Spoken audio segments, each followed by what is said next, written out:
Sebuah karya terbaik dari Eza Mintarja, kelanjutan dari kisah Pelangi di Langit Singasari yang telah kami tayangkan sebelumnya.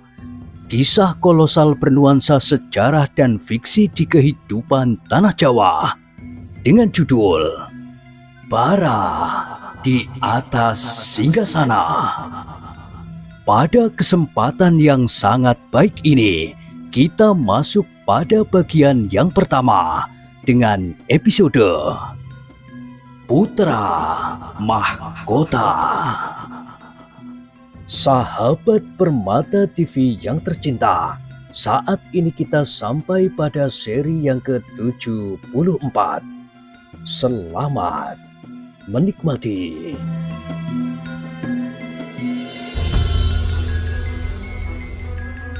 Di akhir kisah sebelumnya disebutkan, semua orang yang ada di tempat itu memandangnya dengan heran.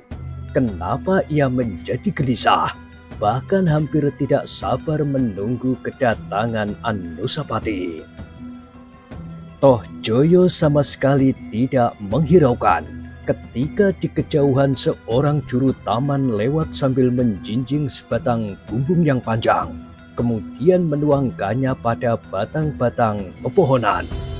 Agaknya juru taman itu agak terlampau lambat melakukan tugasnya hari ini. Biasanya semuanya sudah selesai beberapa saat sebelumnya. Yang terakhir dilakukan adalah menyiram pepohonan di dalam taman. Namun agaknya hari ini juru taman itu membuat acara yang agak berbeda. Ia menyiram tanaman-tanaman yang ada di dalam taman dahulu, sementara kawan-kawannya membersihkannya, menyapu dan menyisihkan daun-daun yang lepas dari tangkainya dan mengotori halaman petamanan. Sedang kawannya yang lain lagi sedang menggali lubang untuk menanam kotoran-kotoran itu, daun-daun kering dan ranting-ranting yang terpotong, dan kemudian menimbunya kembali. Juru taman yang membawa bumbung bambu itu adalah Sumakar.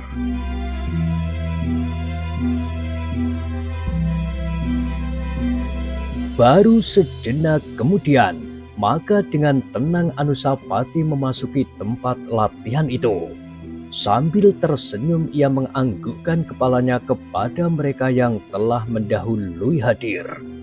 Meskipun sikap Anusapati itu adalah sikap yang wajar, seperti sikapnya setiap hari, namun kali ini terasa di dada Toh Joyo bagaikan hentakan-hentakan yang keras, seolah-olah Anusapati itu sengaja membuatnya marah.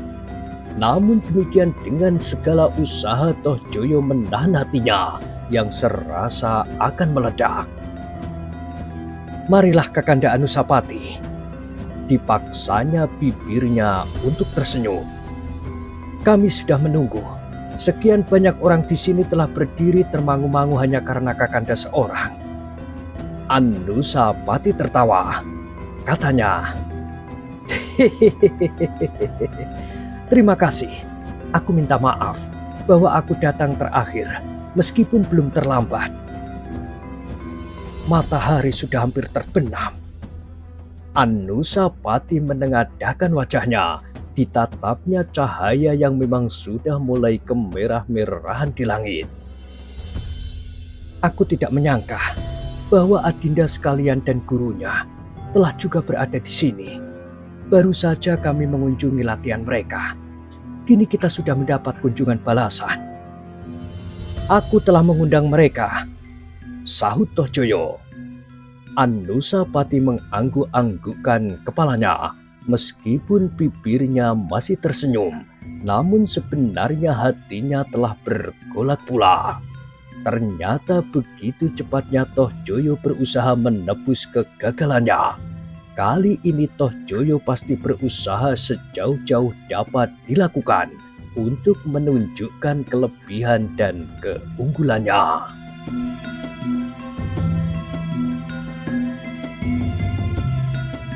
Apa yang harus aku lakukan? Pertanyaan itu selalu membayangi Anusapati, meskipun ia berusaha untuk tetap menyembunyikannya. Kita akan mengadakan latihan khusus Kakanda, berkata Tohjoyo. Adinda semuanya akan menyaksikan apakah kita yang tua-tua ini telah benar-benar menguasai ilmu yang sedikit lebih baik dari mereka. Apakah putra mahkota Singasari adalah seorang dari antara putra Ayahanda Sri Rajasa yang memiliki bekal yang cukup kelak untuk memangku jabatan Ayahanda sekarang. Dengan demikian, mereka akan mendapatkan kebanggaan. Kita yang tua ternyata telah menunjukkan kemampuan yang dapat mereka contoh di masa datang. Anusapati mengerutkan keningnya, dipandanginya wajah gurunya sejenak, kemudian guru adik-adiknya, dan berganti-ganti wajah-wajah Mahesa Wongateleng, Saprang, dan yang lain-lain. Kini ia merasa benar-benar dihadapkan pada suatu kesulitan yang mungkin tidak teratasi lagi. Namun dalam pada itu, pelatihnya berkata, "Tuanku berdua, hamba akan menentukan latihan yang pantas tuanku lakukan saat ini. Hamba akan menentukan unsur-unsur gerak yang harus tuanku lakukan di dalam latihan-latihan ini. Unsur-unsur gerak yang tidak akan banyak berpengaruh dan apalagi membingungkan bagi adinda tuanku yang hadir di sini." "Hamba akan berterima kasih tuanku apabila guru tuanku berkenan melakukannya. Hamba menjadi bimbang. Apakah tata gerak yang terlampau sulit tidak akan justru membingungkan murid-murid hamba yang seakan-akan baru mulai? Apalagi mungkin sekali cara yang hamba tempuh agak berbeda dari cara-cara yang berlaku di sini, karena kami tidak seperguruan dengan saluran yang mengalir kepada tuanku berdua," sela Guru Mahesa Wongateleng. "Ah," desis Tohjoyo, "kalian terlampau mempersulit diri, yang sukar, yang merusak, yang tidak sesuai, yang ini, yang itu, dan segala macam keraguan-raguan dan kebimbangan itu boleh dibuang jauh-jauh. Anggaplah mereka menyaksikan suatu pertarungan di arena. Jika demikian, maka apakah maksud tuanku memanggil adinda tuanku semuanya untuk mendapatkan pengalaman di dalam tata gerak dan olah kanuragan? Jika tuanku bersedia melakukan tata gerak yang sederhana, yang masih berada di dalam jangkauan nalar dan kemampuan murid-murid hamba, maka alangkah berterima kasihnya hamba dan adinda tuanku semuanya." "Persetan!" Tohjoyo hampir tidak dapat menahan hatinya lagi. Namun kemudian suaranya menurun. "Aku akan melakukannya. Marilah Kakang Anusapati, kita bermaksud baik. Jangan hiraukan pendapat-pendapat cengeng serupa itu." Anusapati mengangguk-anggukkan kepalanya, tetapi ia kemudian berkata, "Adinda Tohjoyo, kita masih tetap berada di bawah asuhan seorang guru." "Ya, guru kita ada di sini, di arena latihan Adinda Mahesa Wongateleng. Kakanda berkeberatan, karena di sana tidak ada guru kita yang dapat mengawasi latihan itu. Tetapi sekarang guru kita ada di sini. Apalagi alasan Kakanda?" "Kalau guru kita ada, maka guru kita akan menentukan sesuatu. Seharusnya kita menurut apa yang diperintahkannya." "Ah, kenapa semua orang seakan-akan telah dibius oleh keraguan-raguan, kebimbangan, dan ketidakpastian? Seolah-olah masa depan kita terlampau tergantung sekali kepada guru-guru kita itu. Mereka adalah perwira-perwira prajurit yang mendapat tugas membimbing kita sesuai dengan perintah Ayahanda Sri Rajasa. Tetapi kita tetap memiliki kebebasan sebagai seorang putra Maharaja. Kenapa Kakanda Anusapati selalu ragu-ragu? Kenapa Kakanda Anusapati seakan-akan tergantung sekali hanya kepada seorang perwira prajurit, seorang di antara sekian ratus orang?" "Ah," potong Anusapati. "Adinda agak terdorong kata, tetapi biarlah aku minta maaf kepada kedua perwira yang hadir di sini. Saat ini, Mereka sedang mengemban perintah Ayahanda Sri Rajasa. Dengan demikian, kita harus menghormati mereka seperti kita menghormati Ayahanda Sri Rajasa sendiri, karena mereka kini membawa limpahan wewenangnya. Toh Joyo mengerutkan keningnya sejenak, namun kemudian ia berkata, "Aku akan bertanggung jawab. Marilah Kakanda Anusapati, kita mengadakan latihan khusus kali ini." Anusapati mengangguk. Jawabnya, "Aku tidak berkeberatan, tetapi guru kita akan memberikan batasan-batasan sampai di mana kita boleh mempergunakan unsur-unsur gerak yang sudah kita pelajari." "Itu tidak perlu. Aku tidak memerlukan. Aku menghendaki latihan khusus yang bebas. Tidak ada yang akan dapat merintanginya."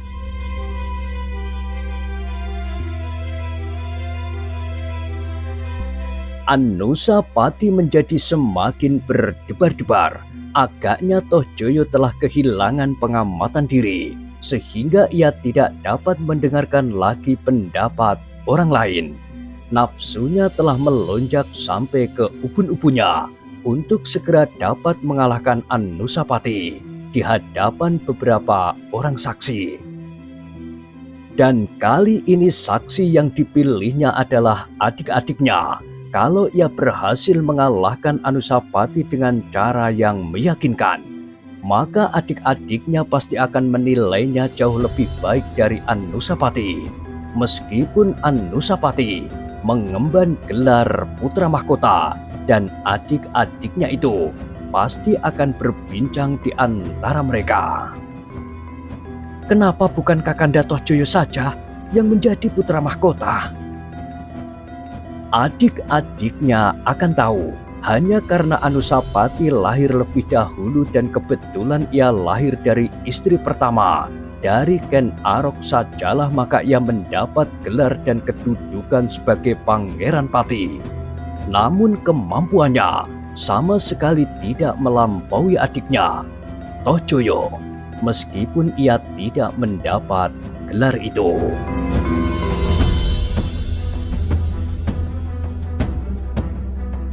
Demikianlah, maka Toh Joyo yang sudah tidak dapat dikekang lagi itu maju ke tengah-tengah arena sambil melemparkan pedangnya kepada para pengawalnya. Ia berkata, "Kita berlatih tanpa senjata apapun." Anusapati masih tetap berdiri diam di tempatnya. Ia memang tidak pernah membawa senjata apapun, apalagi di dalam istana. Hanya di saat-saat tertentu, justru apabila tidak dilihat orang, ia berlatih mempergunakan senjata. Kadang-kadang jauh di luar istana bersama Sumekar. "Marilah Kanda Anusapati."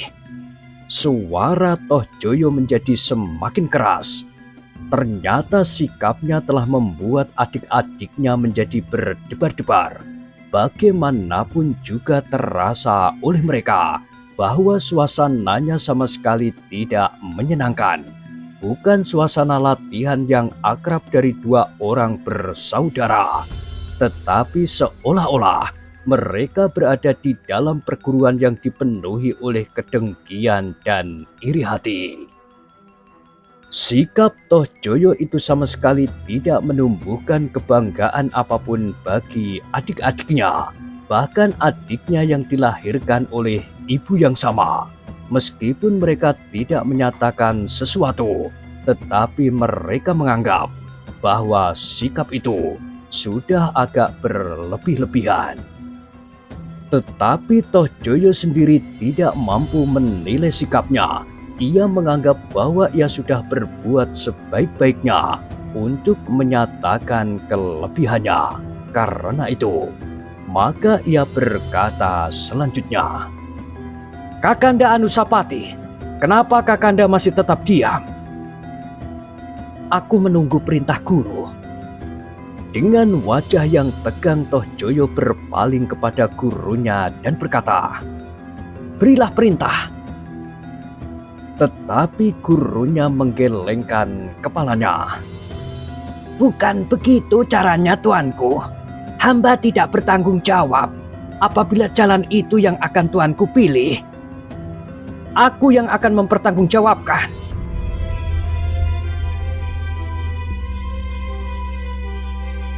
Gurunya menarik nafas dalam-dalam. Ia sadar bahwa Toh Joyo adalah putra Sri Rajasa yang terdekat, dan Sri Rajasa akan dapat berbuat apa saja terhadap siapapun juga.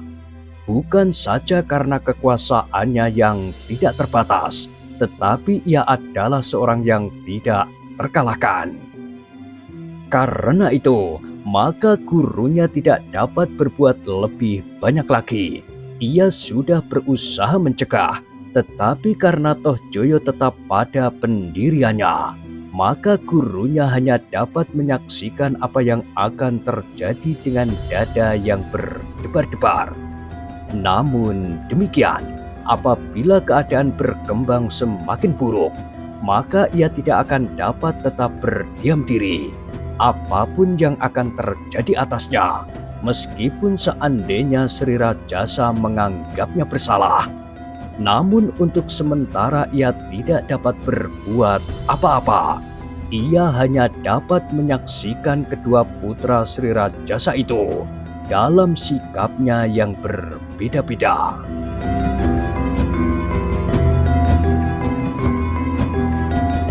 Marilah Kakanda, silakan bersiap. Aku akan segera mulai. Tetapi Anusapati menggelengkan kepalanya. Aku tidak mendapat perintah guru. Peduli dengan prajurit itu.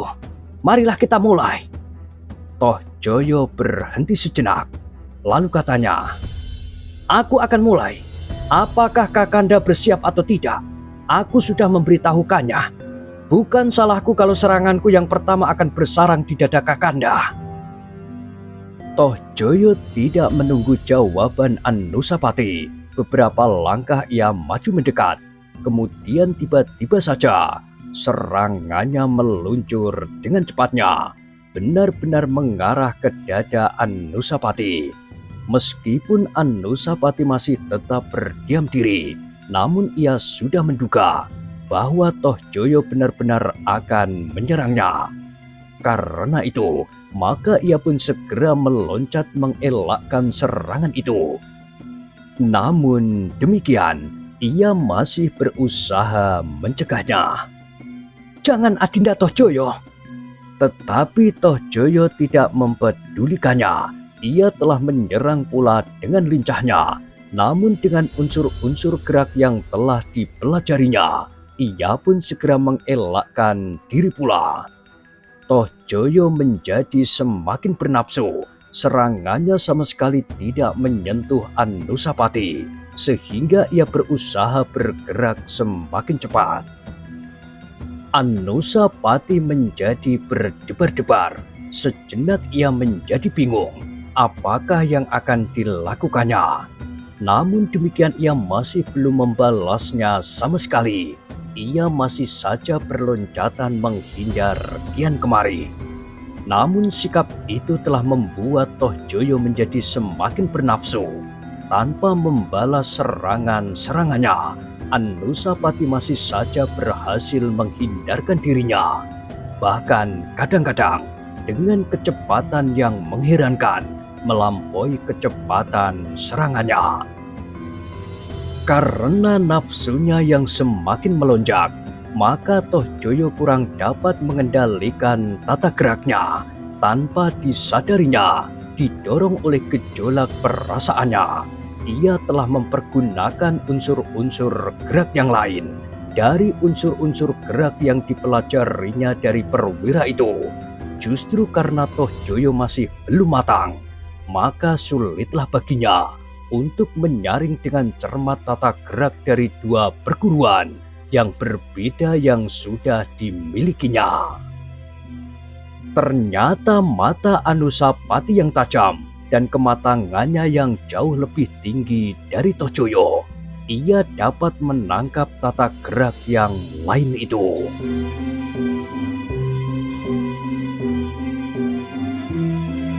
Terasa debar yang cepat menyentuh jantung Anusapati. Karena itu, Tiba-tiba saja ia ingin meyakinkannya. Apakah bukan sekedar suatu kebetulan bahwa Toh Joyo telah mempergunakan unsur gerak yang lain itu? Dengan demikian maka Anusapati pun tidak segera berusaha menahan serangan Toh Joyo. Ia masih meloncat-loncat menghindar. Karena serangan Toh Joyo semakin cepat, maka gerak Anusapati pun menjadi semakin cepat pula. Ternyata di dalam tata gerak selanjutnya, kelainan itu menjadi semakin jelas. Nafsu Toh Joyo yang melonjak-lonjak benar-benar telah mendesaknya untuk mempergunakan segenap kecakapan yang ada padanya. Bukan saja Anusapati, tetapi gurunya pun kemudian melihat dengan jelas tata gerak yang bersumber pada gerak-gerak dasar yang lain pada Toh Joyo. Dengan demikian maka dadanya menjadi kian berdebar-debar. Kini ia sadar bahwa sebenarnya Toh Joyo tidak hanya sekedar berguru kepadanya, tetapi di luar pengetahuannya, ia sudah berguru kepada orang lain. Apakah Sri Rajasa sendiri sudah memberikan unsur-unsur gerak dasar kepada putranya itu? Pertanyaan itu telah merayap di dalam hatinya. Ia belum pernah melihat Sri Rajasa bertempur, baik di dalam perang tanding maupun di dalam peperangan. Karena itu, ia tidak dapat mengatakan apakah unsur-unsur gerak itu bersumber pada ayahanda Sri Rajasa.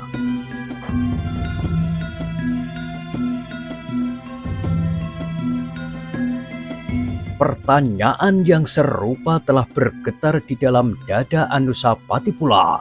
Seperti gurunya, ia belum pernah melihat ayahandanya bertempur atau berkelahi di dalam perang tanding. Itulah sebabnya, maka ia pun tidak dapat mengatakan dari manakah Toh Joyo menemukan unsur-unsur tata gerak itu. Tetapi supaya Toh Joyo tidak menjadi semakin garang, Anusapati benar-benar tidak membalas setiap serangan. Ia hanya sekedar menghindar dan memancing serangan-serangan Toh Joyo. Dengan cermat ia mencoba mengamati tata gerak yang telah menumbuhkan persoalan di dalam hatinya itu. Ia berniat untuk mencoba menangkapnya dan menanyakannya kepada orang-orang yang pernah melihat atau mengenal tata gerak Sri Rajasa. Demikianlah, Toh Joyo yang semakin bernafsu itu menjadi semakin cepat menyerang Anusapati dengan tidak menghiraukan lagi tata geraknya. Bahkan seolah-olah Toh Joyo tidak lagi sedang menghadapi lawan di dalam latihan. Adik-adik mereka yang sedang menyaksikan itu melihat dengan penuh kekaguman. Mereka melihat tata gerak yang cepat dan sulit. Meskipun mereka belum banyak menguasai ilmu serupa itu, tetapi mereka dapat merasakan bahwa latihan itu sama sekali tidak berimbang. Bukan karena Toh Joyo jauh melampaui kemampuan Anusapati, tetapi justru karena Anusapati masih tampak segan dan tidak pernah melakukan serangan-serangan, apalagi guru adik-adik Anusapati itu. Sambil mengangguk-anggukkan kepalanya, ia menyadari bahwa sebenarnya lah niat Toh Joyo untuk mengadakan latihan itu sama sekali tidak jujur dan sekedar didorong oleh keinginannya untuk menunjukkan kelebihannya. Tetapi kali ini Anusapati ternyata masih berhasil menanggapinya dengan tepat. Meskipun ia sama sekali tidak membalas serangan Toh Joyo, namun ia sudah memperlihatkan kemampuannya yang seimbang. Bahkan ia masih tetap dapat memelihara tata geraknya, meskipun kadang-kadang juga menumbuhkan keheranan pada gurunya. Meskipun Anusapati tidak menyimpang, tetapi kecepatannya mengimbangi gerak Toh Joyo hampir tidak dapat dimengerti oleh gurunya. Namun demikian Guru Mahisa Wongateleng sama sekali tidak mengerti Toh Joyo telah menumbuhkan persoalan di hati gurunya. Ia tidak mengerti apa saja yang sudah diberikan oleh gurunya dan bagaimana ia berlatih setiap hari. Karena kematangan sikap Anusapati yang hampir sempurna, maka ia pun segera dapat menangkap beberapa macam tata gerak adiknya. Ia telah berhasil mengingat dan mengenal watak beberapa daripadanya, sehingga pada saatnya ia akan dapat menanyakan kepada seseorang yang pernah melihat Ken Arok yang bergelar Sri Rajasa itu bertempur.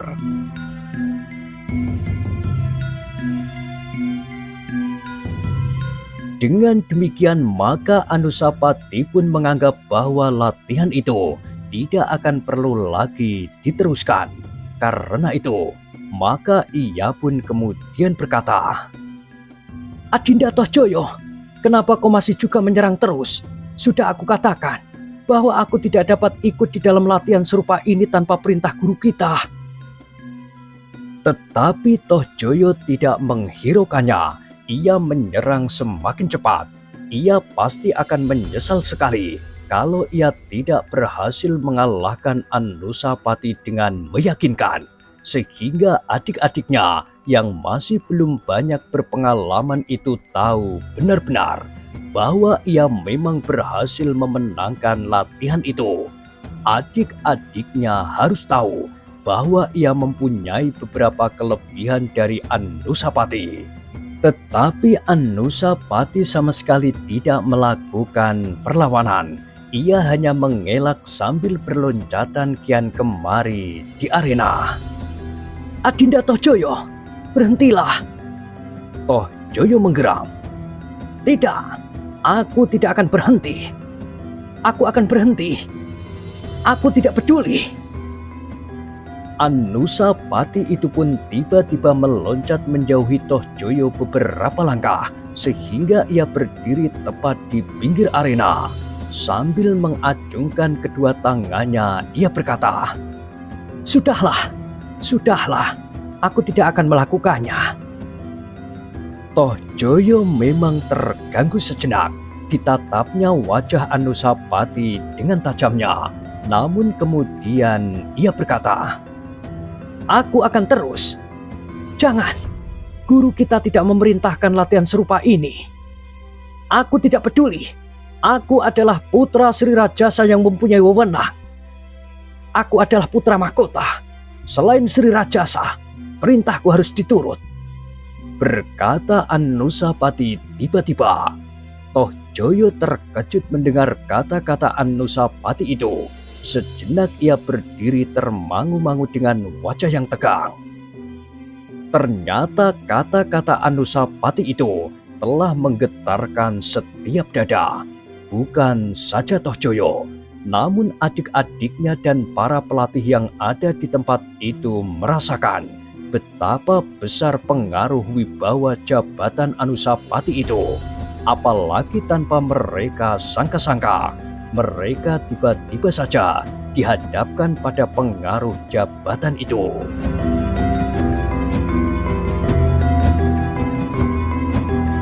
Tetapi ketika Toh Joyo menyadari keadaannya, maka ia pun kemudian berkata, "Kakanda Anusapati, Kakanda jangan bersembunyi di belakang gelar dan jabatan Kakanda itu. Kita harus meyakinkan diri, siapakah sebenarnya yang lebih unggul di antara kita. Memang Kakanda Anusapati adalah putra mahkota, tetapi apakah Kakanda sudah sepantasnya memegang jabatan itu? Pangeran Pati adalah jabatan tertinggi di bawah Ayahanda Sri Rajasa. Tetapi apakah demikian pula kemampuan Kakanda?" Debar dada Anusapati menjadi semakin cepat. Ia sudah mempertaruhkan gelar itu. Tetapi agaknya Toh Joyo benar-benar sudah bermata gelap. "Nah, Kakanda, untuk menunjukkan bahwa Kakanda benar-benar seorang putra mahkota, maka sekarang adalah waktunya yang tepat, sehingga adik-adik kita tidak akan menjadi ragu-ragu lagi." Anusapati masih tetap berdiam diri dan Toh Joyo berkata selanjutnya, "Bersiaplah Kakanda, aku akan segera mulai lagi." Dalam waktu yang pendek itu, Anusapati harus memeras otaknya. Apakah sebaiknya yang harus dilakukannya? Apakah ia harus menghindar saja terus-menerus, atau ia akan mengambil sikap lain? Sejenak kemudian Anusapati sudah melihat Toh Joyo mulai menyerang. Benar-benar sebuah serangan yang berbahaya.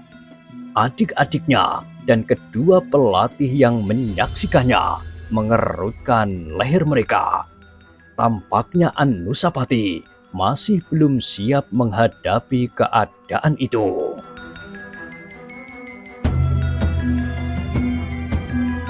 Sejenak kemudian Mahisa Wongateleng dan adik-adiknya terpaksa memejamkan mata mereka. Mereka melihat serangan Toh Joyo mengenai sasarannya. Kaki Toh Joyo langsung menghantam dada Anusapati, sehingga Anusapati terdorong beberapa langkah dan terbanting jatuh. Dalam waktu yang singkat, Anusapati tertatih-tatih berdiri, namun Toh Joyo berkata lantang, "Sudah aku katakan, aku akan melanjutkan latihan ini. Aku akan bersungguh-sungguh. Kakanda jangan membiarkan diri Kakanda hancur karena serangan-seranganku. Aku tidak akan bermain-main seperti kanak-kanak, tetapi aku akan bermain-main seperti seorang yang telah dewasa." Toh Joyo tidak menunggu lagi. Sambil berteriak ia menyerang Anusapati yang baru saja berdiri. "Jangan lengah Kakanda, dan jangan menganggap bahwa aku hanya dapat berbicara saja." Sekali lagi serangan Toh Joyo tidak terelakkan. Sekali lagi kaki Toh Joyo mengenai Anusapati. Kaki ini mengenai pundaknya, sehingga karena itu sekali lagi Anusapati terlempar dan jatuh di atas rerumputan. Adik-adiknya menutup mulut mereka dengan kedua telapak tangan. Mereka memang kagum melihat kecepatan serangan Toh Joyo, tetapi mereka tidak dapat menganggap bahwa Toh Joyo memenangkan latihan itu karena Anusapati sama sekali tidak melawan. Anusapati hanya sekedar meloncat-loncat menghindar, dan yang terakhir bahkan seolah-olah ia membiarkan dirinya dikenai oleh serangan-serangan Toh Joyo. Ketika Anusapati kemudian berhasil berdiri sambil terhuyung-huyung, maka Toh Joyo telah siap untuk melancarkan serangannya kembali. Namun tiba-tiba saja gurunya telah meloncat seperti kilat, berdiri di hadapan Anusapati yang masih belum dapat berdiri tegak itu.